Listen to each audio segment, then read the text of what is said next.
This story of what happened in South Africa during the first 25 years after apartheid ended was left with an unanswered question in Part 5.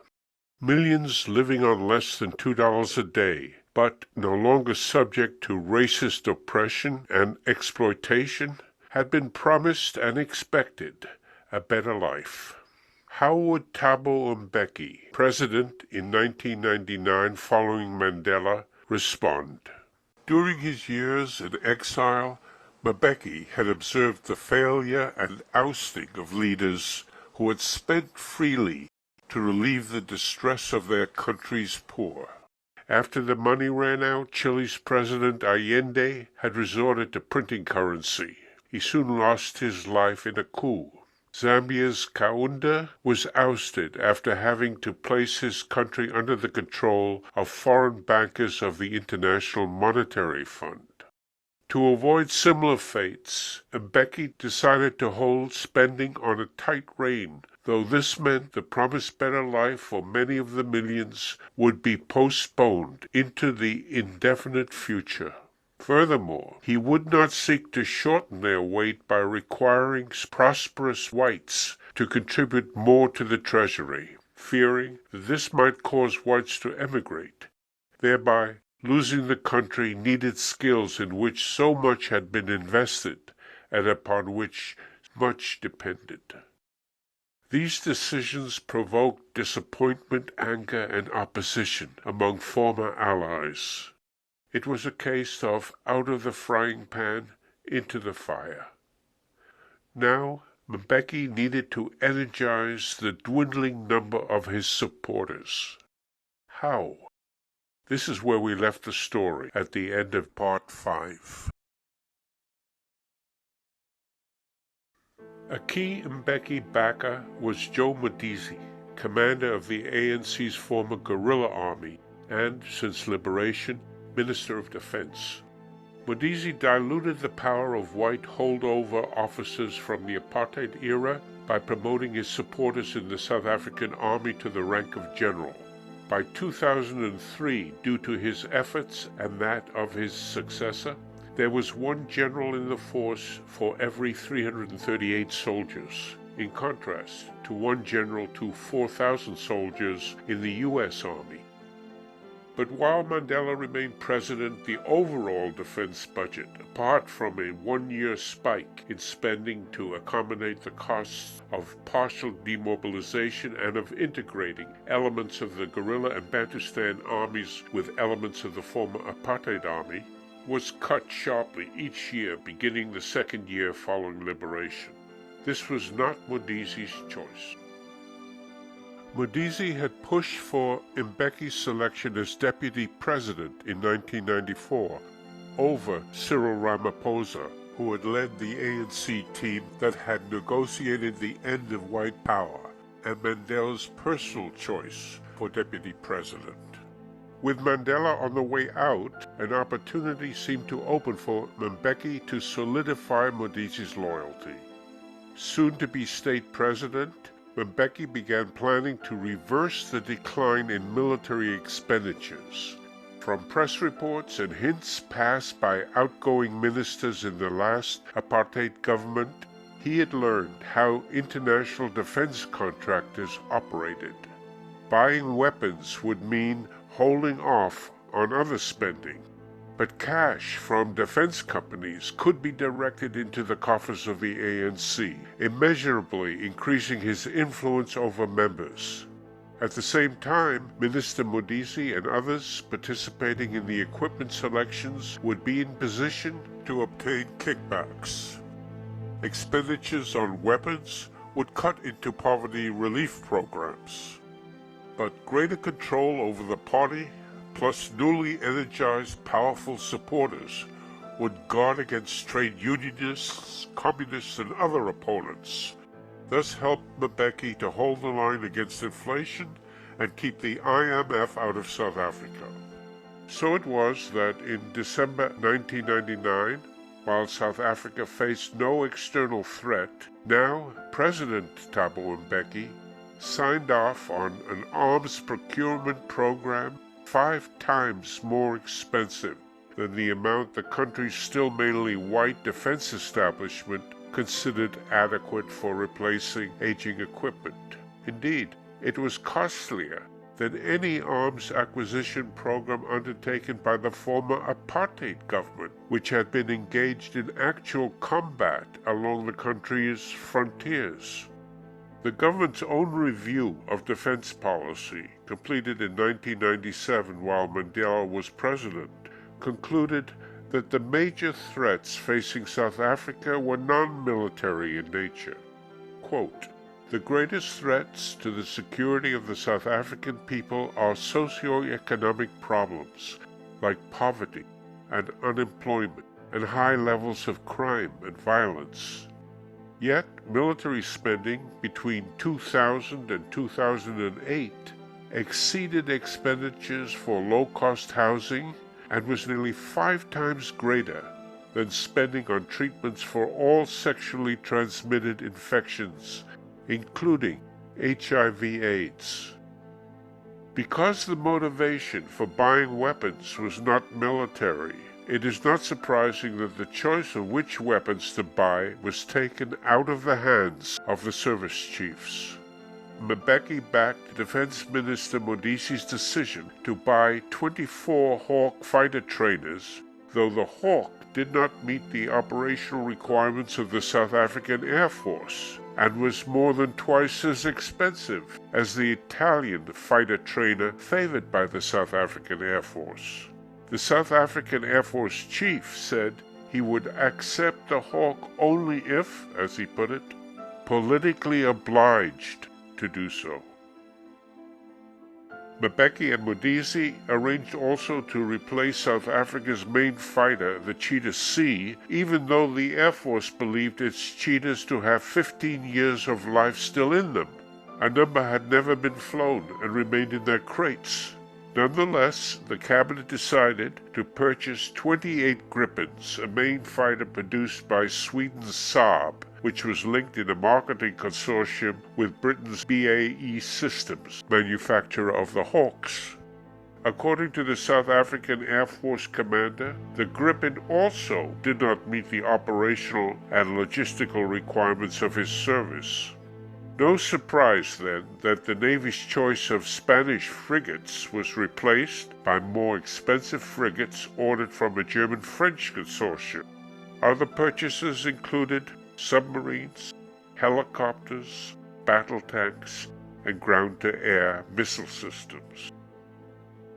Not only did Mbeki override the relatively modest weapons re-equipment program proposed by his military service chiefs, he had cost explicitly taken off the table as a criterion for selecting equipment. High bidders were chosen, and the country's own service chiefs ignored. A cabinet participant in these decisions explained them as due to the government wanting a strategic partnership with the countries where the chosen suppliers were headquartered. This might have seemed remotely credible if the arms deals had been a simple exchange of weapons going one way and payments for them going another. But the weapons going to South Africa were accompanied by sums in excess of $300 million paid by British and German defense contractors into offshore accounts of South African facilitators and into ANC party coffers. To secure the sale of the Hawk and Gripen jets, investigators of Britain's Serious Fraud Office determined that Britain's BAE Systems paid out what the company called commissions of about 1.7 billion rand, approximately $242 million. This was done through a front company that BAE Systems set up in the British Virgin Islands. This front, in turn, made the payments into 3 other offshore accounts, successfully obscuring the identity of the individual recipients. BAE Systems was unable to provide the Serious Fraud Office investigators with evidence of legitimate services performed for the so-called commissions.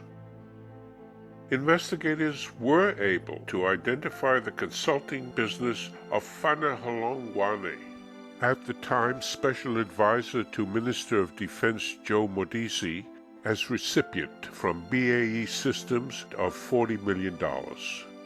Holongwane has been unable to explain what he did to justify the payout.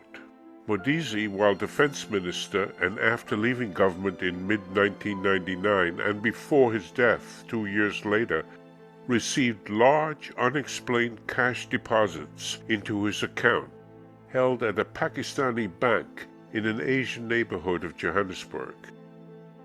It had long been believed widely that BAE Systems, formerly British Aerospace, which would become in 2008 the world's largest defense contractor, paid well-placed foreigners, especially politicians and officials, for help in getting their governments to buy its armaments. The expense to the company of these payments would be more than covered by inflating the weapons prices charged to the purchasing country, prices comfortably higher than competitors' bids for similar or more suitable equipment. Mbeki and other exiled ANC leaders in advance of their return to South Africa had been given an illustration of how, once in power, arms deals could be made to solve a lot of anticipated problems, political and personal. The lesson came from Britain's massive Al Yamama arms deal with Saudi Arabia.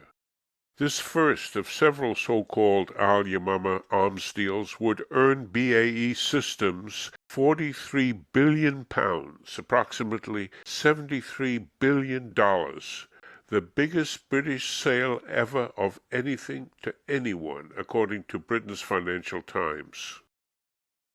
Shortly after the 1985 contract signing by the British and Saudi defense ministers, reports began to appear in the British press alleging that payments were moving in two directions. Bribes of £600 million in jet steel, headlined The Guardian.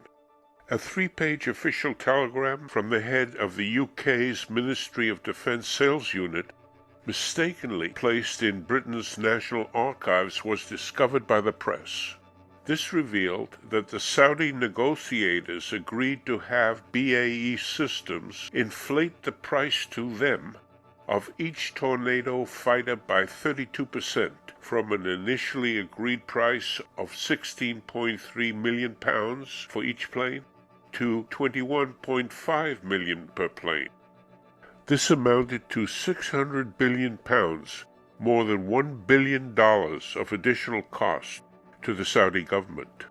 Whether this was to enable the defense contractor to finance huge kickbacks without expense to itself, that is, by returning the £600 million to individual Saudis in their private offshore accounts, or whether, as Saudis claim, the arrangement was to cover the cost of modifications to the planes, remains uncertain.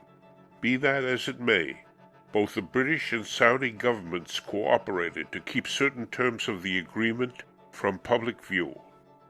Even members of the relevant Oversight Committee of the House of Commons were barred from seeing an audit report of the Al Yamama contract prepared by the UK's National Audit Office, the only National Audit Office report ever to be withheld.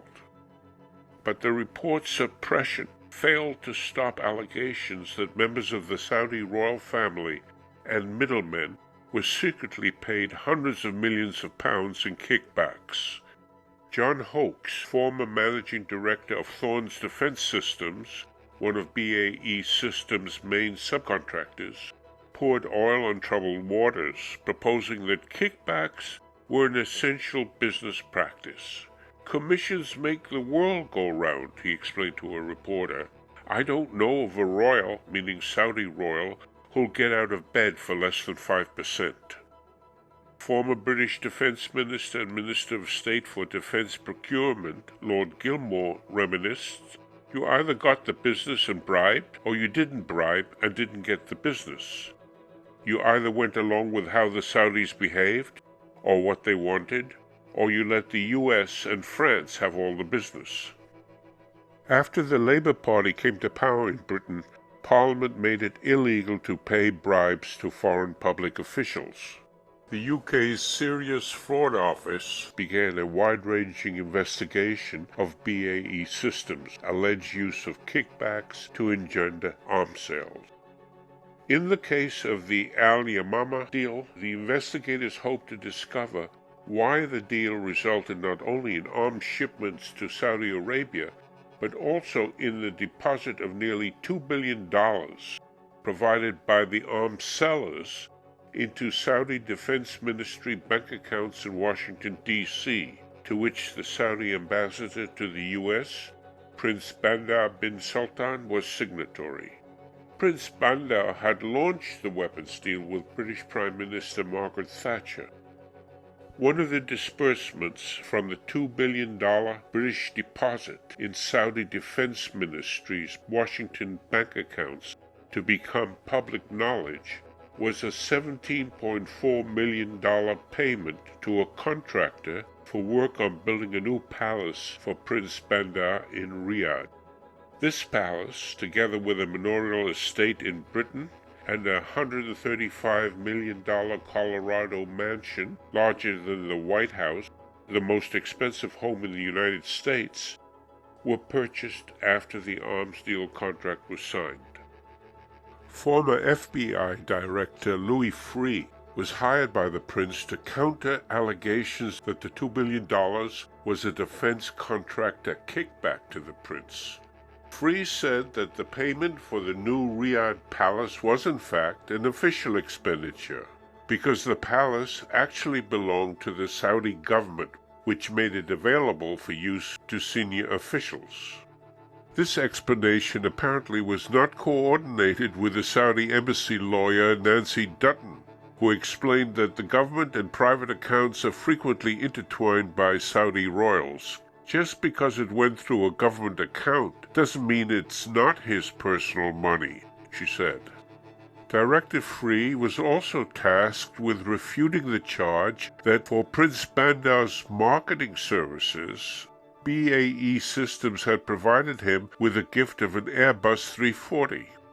According to Freeh, the Airbus was not a gift to Bandar, but was registered to the Saudi Ministry of Defense and operated by the Saudi Air Force. According to Freeh, that a Saudi military aircraft was painted in the silver and blue colors of Prince Bandar's favorite American football team, the Dallas Cowboys, was not unusual, and didn't mean that the plane was Bandar's, despite having been identified as his in an admiring biography of the prince by his longtime friend William Simpson. Meanwhile, the British press kept pouring out allegations from both named and confidential sources. British newspapers reported that BAE Systems paid £10,000s of pounds to two British actresses while they befriended a Saudi prince and his entourage, and named a whistleblowing travel agent who said that he spent £60 million on behalf of BAE Systems to provide luxury cars, apartments, and air travel for Saudi officials and royals, and to transfer funds into their private bank accounts. Matters came to a head after Swiss authorities acceded to a mutual legal assistance treaty request from Serious Fraud Office prosecutors for access to bank records linked to the arms deal. These included the Swiss bank records of Prince Bandar's father, Prince Sultan, longtime Saudi defense minister, who had been described in an official dispatch by a former British ambassador to Saudi Arabia as having, quote, a corrupt interest in all contracts, unquote. It was Prince Sultan who had agreed or arranged to have BAE Systems charge his country 1/3 more per jet fighter than the contractor's initial asking price. News that the Swiss, in accordance with their treaty obligations, had consented to open to British fraud investigators records of arms deal-related Saudi bank transactions, including the personal accounts of the Saudi defense minister, brought his son, Prince Bandar, to number 10 Downing Street. According to British press reports, Prince Bandar gave Labour Party Prime Minister Tony Blair 10 days to halt the fraud investigation or a new multi-billion-dollar deal for BAE Systems to supply the Saudis with 72 of the latest Eurofighters would be cancelled, and orders for an advanced fighter would go to France. BAE Systems employs more than 30,000 of its 100,000 worldwide employees in the United Kingdom. The company provides the British government with tax receipts from more than $29 billion worth of its arms sales annually. Conservative and Labour Party members of Parliament whose constituencies house BAE Systems plants and their big engine and avionics suppliers and their unions linked hands to get the police off the company's back. A British cave-in to the Saudi threat seemed in the cards, but there was a legal problem. Britain was one of the 30 nations to have ratified an international convention on combating bribery of foreign public officials in international business transactions. This treaty prohibited signatories from dropping investigations into corruption because of their national economic interest. But British officials came upon a solution. They found that the treaty language did not include national security among the several prohibited reasons for stopping an international corruption investigation. This gave Prime Minister Tony Blair a hook on which to hang his hat. Said he, "Our relationship with Saudi Arabia is vitally important for our country in terms of counterterrorism, in terms of the broader Middle East, in terms of helping in respect of Israel and Palestine. That strategic interest comes first." His Attorney General informed Britain's highest court, the House of Lords, that the probe into the arms sale had been discontinued because of the, quote, "need to safeguard national and international security," unquote. There followed 2 remarkable sentences. "It has been necessary to balance the need to maintain the rule of law against the wider public interest." The following sentence: "No weight has been given to commercial interests or to the national economic interest." By contrast, in the U.S., there was greater willingness to go after BAE Systems, which, with its U.S. subsidiary, surpassed each of the 5 largest American military contractors in arms sales in 2008. How it obtained orders was no secret to its American competitors. Quote, "Competition is one of the foundations of our economic system," unquote, said a high FBI official explaining one reason why the Department of Justice had brought a corruption case against the British parent company.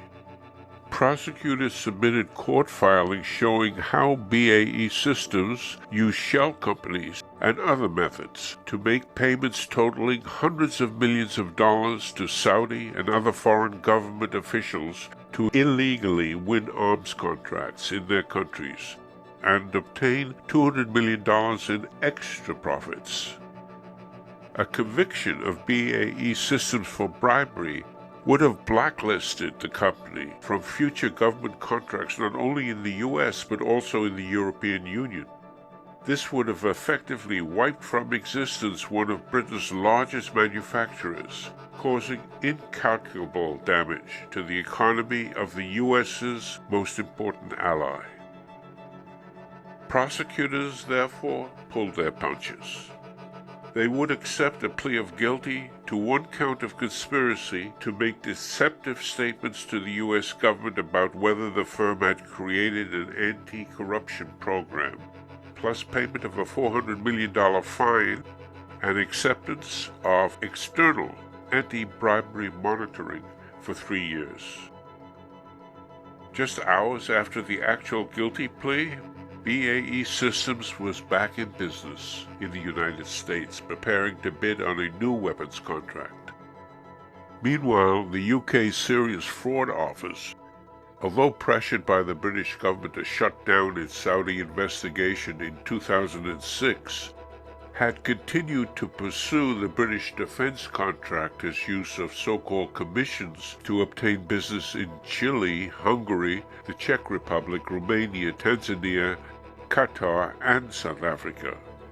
But in tandem with the U.S. Department of Justice settlement, the Serious Fraud Office in 2010 terminated all its investigations into the company in exchange for a single admission to a, quote, breach of duty to keep accounting records, unquote, relating to a £500,000 payment received by the Attorney General of Tanzania for his influence in arranging the purchase by his impoverished country of an overpriced and obsolete radar system.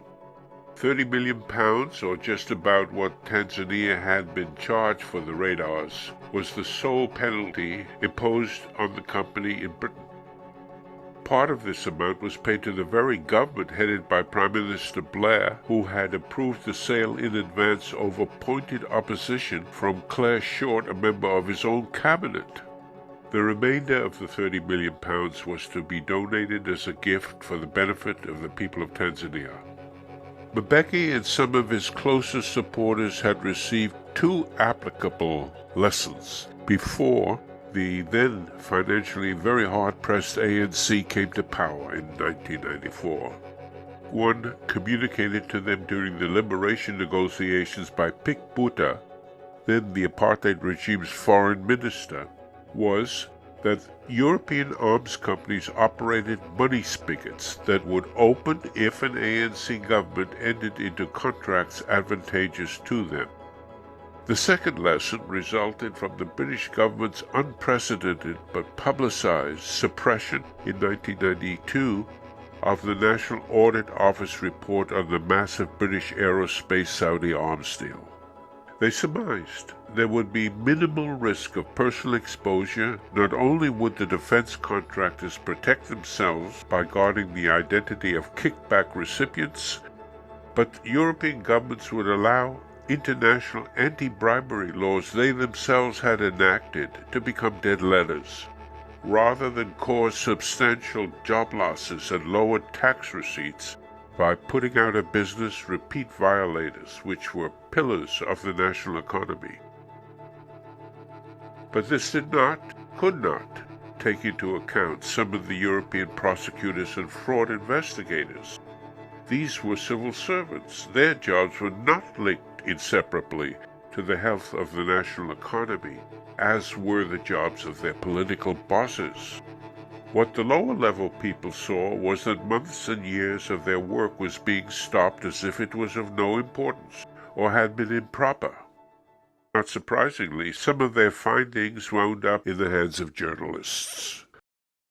And so the public learned that the German shipbuilder ThyssenKrupp had kept minutes of a meeting in which Chippy Sheikh, appointed by Joe Medici, Chief of Acquisitions for the South African Defense Department, had requested a bribe of $3 million if the frigate contract were to be successfully steered to the German contractor, the high bidder, rather than to the Spanish company's frigate preferred by the South African Navy.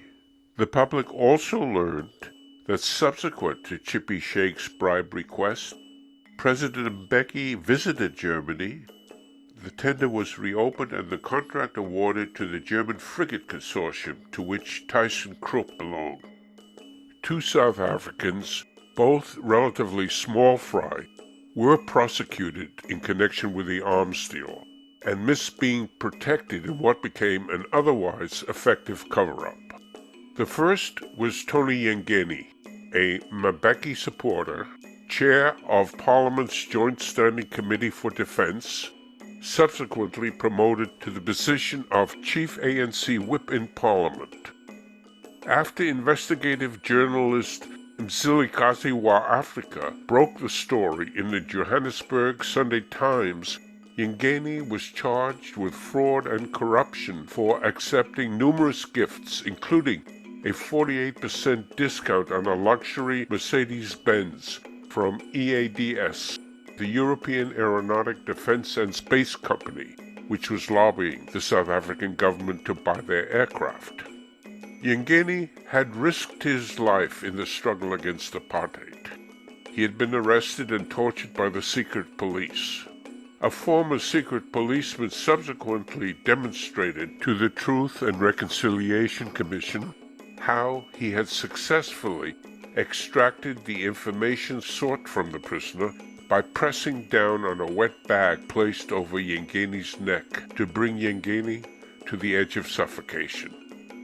The end of apartheid had brought Yengeni material benefits, more than most, but still minuscule compared to the undisturbed wealth enjoyed by South Africa's captains of industry, who had done little or nothing to end that very system of racial exploitation which had helped to grow their fortunes.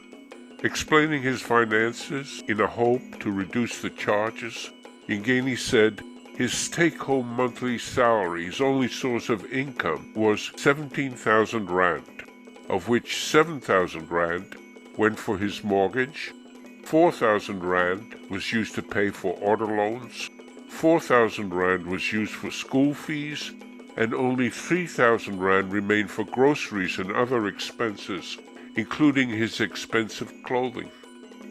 Yet somehow Yengeni found an estimated 250,000 rand to place full-page ads in most of the Sunday newspapers, accusing his detractors of engaging in a racist witch hunt. The corruption charge was dropped in exchange for an admission of guilt to the lesser charges of fraud and lying to Parliament. He was sentenced to a 4-year prison term. A cavalcade of cheering ANC supporters, including the Speaker of Parliament, accompanied him to the prison gates. He was released after serving 4 months. Yengeni had performed yeoman services prior to his arrest to establish the very cover-up which then failed to encompass him. As ANC Chief Whip in Parliament, he had moved to derail an investigation by Parliament's Standing Committee on Public Accounts into reported irregularities in the contracting for arms. This committee included members of opposition parties and also an ANC chairman and several ANC rank and file who believed their jobs were to investigate and determine the truth. Yengeni had used his power as party whip to remove the committee's chairman. He had added additional members to the panel who denied that anything improper had occurred, all of which helped to intimidate the committee's original ANC members into silence. Mbeki also worked to intimidate the committee, but without leaving fingerprints. He composed the text of a 13-page letter, then got Deputy President Zuma to sign and send it to the committee. Reading it, the committee found that it was excoriated for going on what the writer claimed was a fishing expedition, and for even suggesting that prestigious international companies, as the writer put it, would stoop to paying bribes. Clearly, Mbeki was anxious to halt the inquiry. That he had ordered unwanted weapons at inflated prices to provide kickbacks for key party supporters would not be uplifting news to be circulating throughout the party and the country. Nor would there be rejoicing upon learning that foreign arms company money had financed the ANC's 1999 election campaign. But his long, angry letter seems like overkill. Silencing the committee's ANC members hardly required 13 pages of the state president's time and effort. This because the power over members of his party, exercised by a South African president, is significantly greater than that of his counterpart in the United States, where legislators are elected directly and separately by voters and are less dependent on party leaders. In South Africa, and other democracies which operate by closed-list proportional representation, voters choose parties, not individual office holders. Party leaders decide whom they want included on their party's list of candidates, and in which order. If the party receives, say, a quarter of the total vote, the top quarter of the party's list takes office. Each ANC member of the Committee on Public Accounts knew that Mbeki could have them removed from their seat in Parliament and replaced by another member of the party. Mbeki was also able to bring into line his Auditor General, Shaukat Faki, whose initial report on the government's improper contracting procedures had prompted the Committee on Public Accounts to begin its now aborted probe. Faki was preparing his final report for release to Parliament. 2 weeks prior to the release date, he was summoned to meet with Mbeki and 2 of his ministers. As a result, and as became public knowledge much later, findings implicating former Defense Minister Modise of engaging in improper contracting procedures, including the selection of British Aerospace's Hawk fighter trainer at twice the price of the Italian jet preferred by the South African Air Force, were removed and replaced by language lauding Modise's visionary approach to the jet's acquisition. The final report declared that investigation had found, quote, no evidence of improper or unlawful conduct by the government. Bulelani Nguka, Mbeki's appointee as National Director of Public Prosecutions, the counterpart of the U.S. Attorney General, resisted pressure by staff prosecutors to pursue high-level corruption allegations against Mbeki's most important ally, Defense Minister Modise.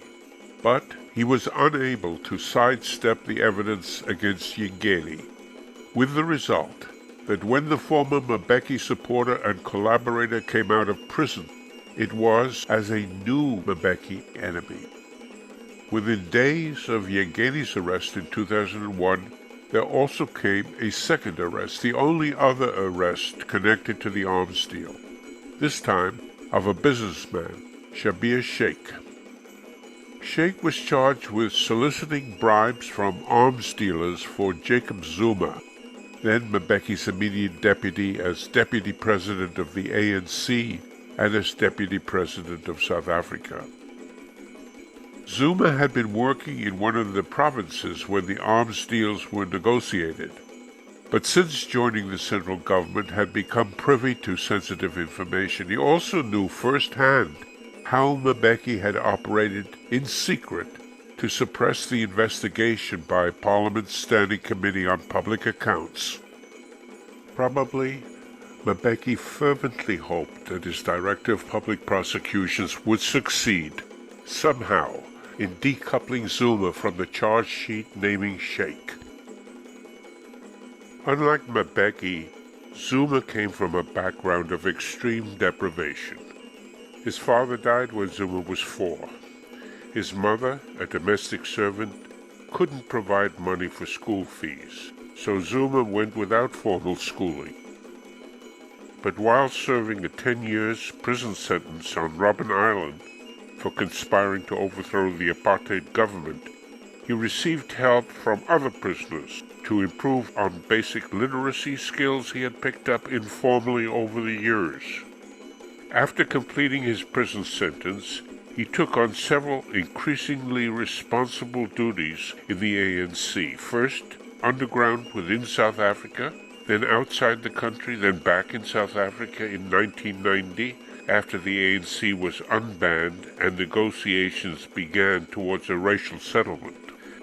As a Zulu, a member of the largest African ethnicity, he worked to reconcile Zulus to the largely Xhosa-led ANC, and was rewarded after the first non-racial national and provincial elections with a provincial ministerial appointment in KwaZulu-Natal. When Mbeki succeeded the retiring Mandela as state president, he picked Zuma over more prominent ANC leaders as his own deputy in both the party and the state. Mbeki thereby signaled a Xhosa Zulu balance at the top. At the same time, Zuma's lack of formal education and lack of administrative experience in the national government made unlikely a future Zuma challenge to his leadership. After the unbanning of the ANC in 1990, its members came out of hiding and returned from exile, initially, as we have seen, without jobs or assets and without the small stipends some had received from the Soviet Union before its collapse. Zuma was first given a poorly recompensed party office in southern Natal. His appointment as a provincial minister in 1994 at a salary equivalent to $73,000 plus allowances was a considerable improvement, but already with 3 wives to support, polygamy is allowed by South African customary law, and a growing number of children and a home village of impoverished people who expected generous outlays from the local boy who had made good, even his ministerial salary seemed insufficient for his needs. In stepped Shabir Sheikh, denizen of a prominent Indian business family and brother of Chippy Sheikh, one-time chief of acquisitions for the South African Defense Department. Shabir Sheikh had helped raise and distribute money for the ANC during the struggle period. Shabir Sheikh became Zuma's financial advisor and obtained access to all of Zuma's financial records. Aware that Zuma was far outspending his salary, he began paying Zuma's bank overdrafts, his home loans, his debit card bills. No interest was charged and no date set for repayment. Over a 10-year period during which Zuma rose from a provincial cabinet post to Deputy President of South Africa, Sheikh distributed more than 4 million rand in 783 separate payments on Zuma's behalf. His companies, while bidding for government contracts, paid out money to Zuma's wives, pocket money to his children, car payments, rent, even an amount as small as 10 rand to wash and vacuum his car. Then came the arms deal, and Zuma's belated and backdoor involvement. One of the costliest components of the arms deal was the combat management systems for the 4 corvettes. These controls amounted to 40% of the vessel's overall cost. A fax sent to his head office by the chief negotiator for the French defense contractor informed company directors that then Deputy President Mbeki had assured him that the company would get the contract. This assurance was given 7 months before the short list of bidders was drawn up, and more than a year prior to the formal cabinet decision. Not surprisingly, the contract was won by the French arms company and its South African subsidiaries, in which Shabir Sheikh, Zuma's benefactor, was a director. But uncertainty developed about whether the French company's contract would hold after allegations of gross irregularities were raised in Parliament and Parliament's Committee on Public Accounts opened its investigation. But these problems Sheikh recognized as an opportunity to make use of his investment in Zuma, while simultaneously getting the French arms supplier to share the cost of maintaining the South African Deputy President, who continued to spend every month more than his salary. Meetings were held between Sheikh Alain Thétard, a director of the French company, and Zuma, at which Zuma agreed to help shut down the investigation and look after the company's other interests in South Africa. For these services, Sheikh asked for 500,000 rand, approximately $77,000, to be paid annually to Zuma. The French balked at this. The final agreement was for a one-time payment of 1 million rand, $154,000, a bargain measured against the $395 million price of the combat management system. At the time of Shabir Sheikh's arrest, only 250,000 rand that is about $38,000, had been transferred to the so-called Jacob Zuma Education Fund. Against the recommendation of his investigating team, National Director of Public Prosecutions Nguka strained to avoid charging Zuma alongside Sheikh, despite the fact that all three charges on which Sheikh was convicted implicated Zuma directly, namely, that he paid bribes to Zuma, that he solicited bribes for Zuma, that he had fraudulently written off payments to Zuma from his company's books to hide his personal obligation to restore these disbursements. On May 31, 2005, citing overwhelming evidence of a corrupt relationship between Sheikh and Zuma, Judge Hilary Squires imposed a 15-year prison sentence on Sheikh. But what about Zuma? Mbeki was left with a problem. On the one hand, Zuma had cooperated with his surreptitious effort to suppress Parliament's investigation of the arms deal. What other secrets was the country's deputy president and leader of government business privy to? Zuma, here side by side with the Zulu king, was one but of a handful of Zulus in the upper echelons of the ANC. Nguka had understood that Zuma was not to be charged. Yet how could he, Mbeki, continue to present himself at home and abroad as a new type of African leader, and face down the racist stereotype that Africans are naturally prone to corruption, if Zuma remained in place? Mbeki had to act, though neither leaving Zuma in place nor seeking criminal charges against him seemed an attractive choice.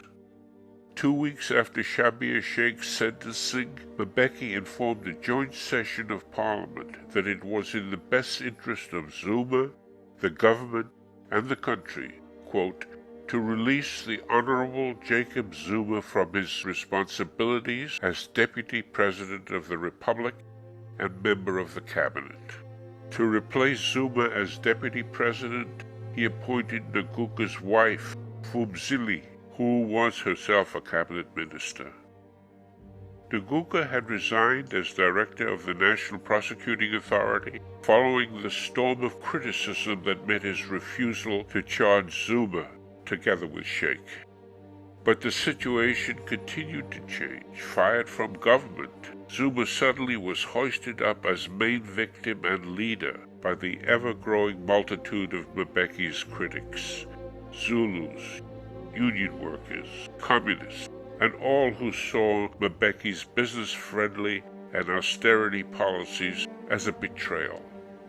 Zuma could not now be left to roam the public stage.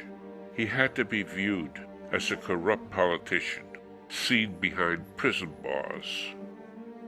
What Nguka had refrained from doing, his successor, Vusi Pikoli, also with Mbeki's blessing, now did.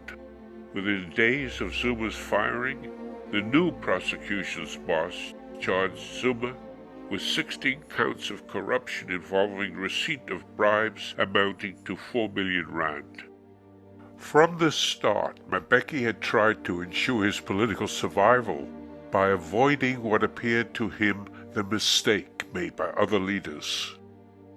Their high-octane public spending to relieve the massive poverty in their countries had hastened their demise. He would go slow on helping the poor, both the millions unemployed and the working poor. But to clamp down on government spending, to press for growth before redistribution, to advocate a Reagan-like policy of low inflation, balanced budgets, free trade, privatization of state enterprises, and weakening of minimum wage regulations and other worker protections.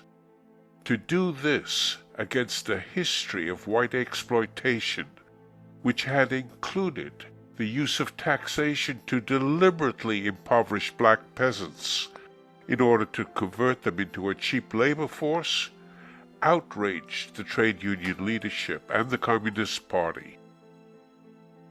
Mbeki needed strong counterbalancing support, critically from the now black-led military. The arms deal and the private deals that accompanied it went towards his political protection, an unfortunate but necessary add-on to his policy of fiscal austerity. But he had not foreseen the problems that arose with his solution. After all, in Britain, the cover-up of the bribes paid to facilitate the massive Al Yamama arms deal had been airtight. No one had been charged. Indeed, the Blair government, backed by both Labour and management, had had the confidence to declare, we saw, that the law in this instance was not supreme. But in South Africa, the cover-up had been incomplete. Mbeki had had to sacrifice the country's deputy president. The question was, together with the beneficiaries of the arms deal, would help from another constituency he had been developing be sufficient to allow him to neutralize the surprising threat presented by Jacob Zuma.